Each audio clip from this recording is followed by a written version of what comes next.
Ngano dapat dili ta angay mahadlok mga higala?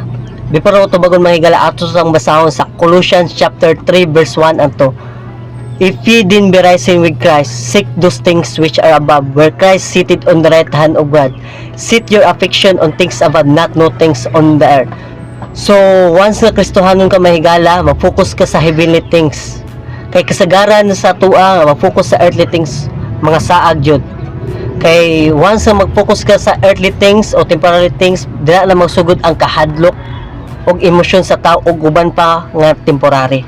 So balik ta sa pangutan ngano dapat dili ta angay mahadlok mga higala.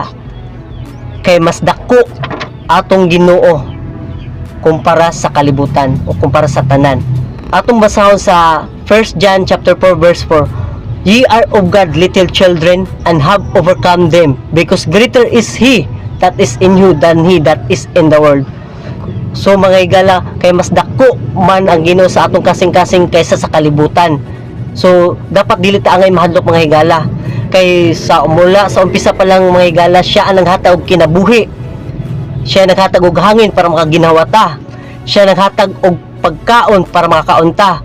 Siya ang naghatag og tubig para makainom ta, og uban pa nga gihatag gikan sa Ginoo mga higala. So be thankful always mga higala, og pray talking God every day mga higala. Huno na nga mas dako ang Ginoo kaysa sa kalibutan o kaysa sa tanan mga higala. Thank you and God bless mga higala.